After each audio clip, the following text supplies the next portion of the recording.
Okay, folks, looking at a paper 3 foundation tier GCSE maths past paper. So paper 2 actually, or paper 3, sorry, I should say. Okay, I believe it's from the June 2023 series for the Edexcel foundation paper. If it isn't, I can only obviously apologize. But yeah, looking at collecting like terms, solving an equation with brackets, and forming expressions. Okay, so 14a, simplify 4c plus 7d plus 3c minus d. So collecting our like terms, so collect our c's together. We got 4c plus 3c, that makes 7c. So 4c add 3c is 7c.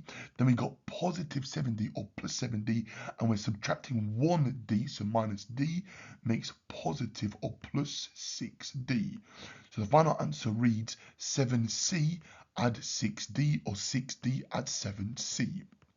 Either answer or either way would obviously suffice for the examiners. Okay, 1 mark for getting 7c and second mark for getting both 7c and 6d correctly with the signage correct. Part B, solve 5 brackets 2m minus 6 brackets closed equals 40. Now there's one of two ways to actually go about it. I'm obviously going to expand it, so we do 5 times 2m. That makes 10m, so 10 lots of m.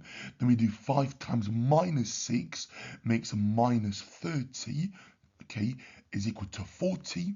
Next step, guys, is to remove this minus 30 on the left-hand side by adding 30. So I'm going to plus 30 to both sides. So plus 30 and plus 30. We have 10m, so 10 lots of m is equal to 70. So 10m is equal to 70.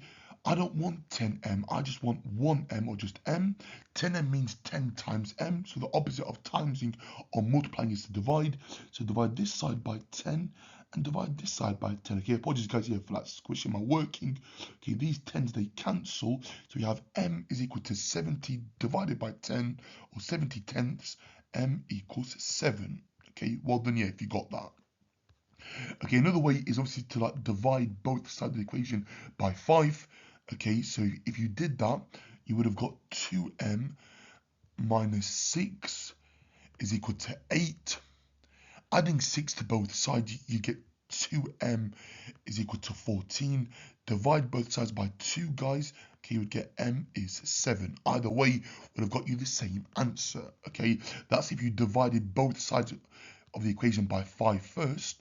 Okay, either way would suffice. Okay, I prefer this first method because this number is not always a clean factor of this, so that's why obviously I tried to obviously expand it. Okay, but that's just my personal preference, but your preference might be different. Okay, that's fine.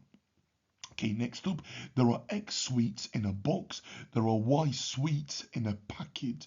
Write an expression, okay, in terms of X and Y for the total number of sweets in 3 boxes and 2 packets. So 3 boxes, that'll be 3x, so 3 lots of X, and then and 2 packets of sweets, okay, or sweets in a packet, that'll be plus 2y, or 2 lots of y. So the answer we get is 3x, so 3 lots of x plus 2 lots of y. And that can't be simplified any further because I can't combine x and y together because they're different denominations, they're different variables, okay? So I can't combine x and y together because they're different, denominations, different letters, okay? So your final answer is 3x plus 2y or 2y plus 3x. Either answer would suffice. And in total, guys, that was worth 7 marks. So let me know in the comments below, did you get all 7 marks or did you get partial marks? Okay, now just to actually be clear, actually part B, only part B could appear in higher tier only as well, but part A and part C, I would say it's foundation tier explicitly, although part C can be used to form harder equations when looking at area or perimeter of 2D shapes or 3D shapes, or volume or surface area of 3D shapes. So part C is a very important technique when you're forming and solving equations, even for higher tier as well. Okay, so bear that in mind. So okay, but this is from a foundation tier paper, but the knowledge from this is still applicable for higher tier students. Okay, thank you for watching.